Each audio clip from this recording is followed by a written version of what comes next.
Assalamualaikum warahmatullahi wabarakatuh. Perkenalkan, nama saya Desri Wahyulianti dari Prodi S1 Keperawatan dengan NIM 222001. Di sini saya akan melakukan penyuluhan tentang ISPA atau bisa disebut infeksi saluran pernapasan akut. Apa itu ISPA? ISPA adalah infeksi saluran pernapasan akut, infeksi yang menyerang saluran pernapasan bagian atas atau bawah yang terjadi secara tiba-tiba dan berlangsung dalam waktu singkat. ISPA dapat disebabkan oleh berbagai patogen, terutama virus dan bakteri, dan merupakan salah satu penyebab utama morbiditas dan mortalitas pada anak-anak di seluruh dunia. Lalu ada penyebab terjadinya ISPA. Yang pertama adalah virus. Penyebab utama ISPA pada anak adalah infeksi virus. Beberapa virus umum yang menyebabkan ISPA antara lain adalah influenza atau sering kita dengar yaitu flu. Merupakan penyakit yang disebabkan oleh infeksi virus yang dapat menyerang hidung, tenggorokan, dan paru-paru. Lalu ada rhinovirus, adalah kelompok virus yang merupakan penyebab utama pilek atau selesma. Rhinovirus ini menginfeksi saluran pernapasan bagian atas dan menyebabkan gejala seperti hidung tersumbat, bersin, sakit tenggorokan, dan batuk. Lalu ada adenovirus, adalah virus yang menyebabkan berbagai infeksi pada manusia termasuk infeksi saluran pernapasan. Adenovirus ini dapat menyebar melalui kontak langsung dengan orang yang terinfeksi, melalui udara dari batuk dan bersin, dan melalui permukaan yang terkontaminasi. Lalu ada respiratory syncytial virus atau RSV, adalah virus yang menyebabkan infeksi pada saluran pernapasan terutama pada bayi dan anak-anak, tetapi dapat juga menginfeksi orang dewasa. Lalu yang terakhir ada virus parainfluenza. Lalu yang kedua ada bakteri.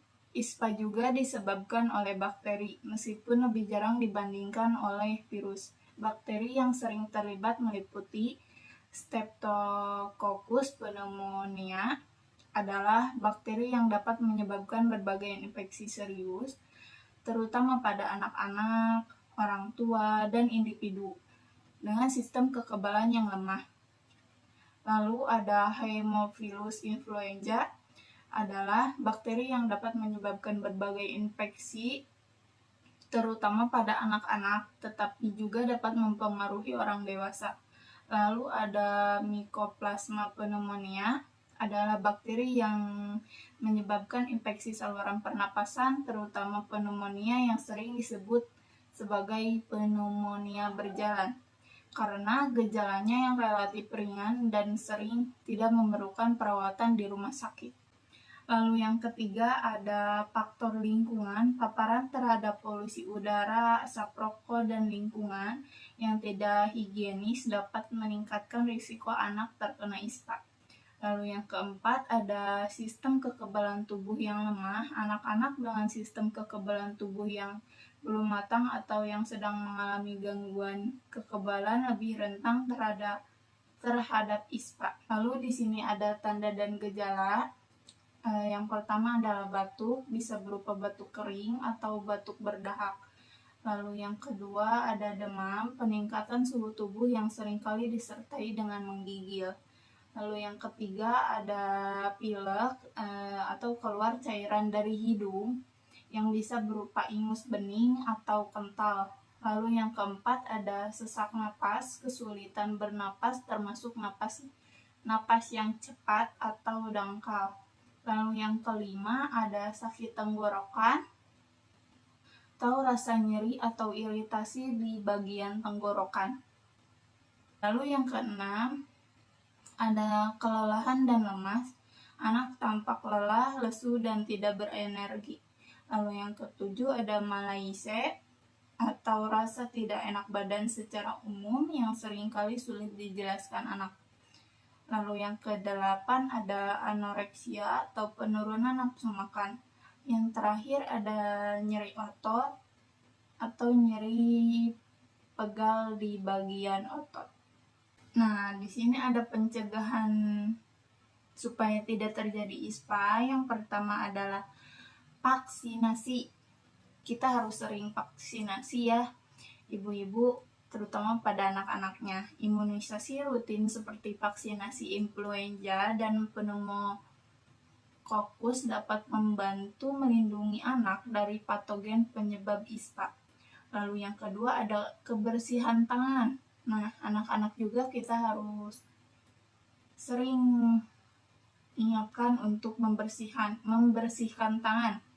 Ajarkan dan pastikan anak mencuci tangan dengan sabun dan air bersih secara rutin, terutama sebelum makan dan setelah batuk atau bersin. Contohnya kalau batuk ya ibu-ibu atau bersin, anak-anak sering gini, pakai tangan ditutup. Kalau bisa diajarkan untuk begini. Yang ketiga ada menghindari paparan asap rokok. Nah, ibu-ibu kita harus ingatkan kepada para suaminya nih ibu-ibu untuk menjauhkan anak-anak dari asap rokok, terutama yang suaminya yang sering merokok banyak. Jauhkan anak dari paparan asap rokok karena dapat merusak saluran pernapasan ibu-ibu dan meningkatkan risiko terjadinya ISPA. Lalu yang keempat ada istirahat yang cukup. Pastikan anak memiliki waktu istirahat dan tidur yang cukup untuk mendukung sistem kekebalan tubuhnya. Lalu yang keenam ada hindari kontak dengan orang sakit. Jauhkan anak dari kontak langsung dengan individu yang sedang menderita infeksi saluran pernapasan. Lalu yang ketujuh, penggunaan masker. Gunakan masker pada anak jika berada di tempat yang ramai atau jika ada yang sedang sakit di rumah untuk mencegah penularan. Lalu yang terakhir ada ventilasi yang baik. Pastikan rumah ibu-ibu memiliki ventilasi yang baik untuk mengurangi konsentrasi patogen di udara. Nah, kesimpulannya ibu-ibu, dengan pengetahuan tentang ISPA ini, ibu-ibu dapat mengasuh lebih waspada dan mampu mengambil langkah-langkah pencegahan yang efektif. Jika anak menunjukkan tanda-tanda ISPA, segera konsultasikan ibu-ibu dengan tenaga medis untuk mendapatkan diagnosis dan pengobatan yang sesuai. Pencegahan dan penanganan dini sangat penting untuk menjaga kesehatan anak-anak kita. Sekian pemaparan materi tentang ISPA atau infeksi saluran pernapasan akut. Kurang lebihnya mohon maaf. Wassalamualaikum warahmatullahi wabarakatuh.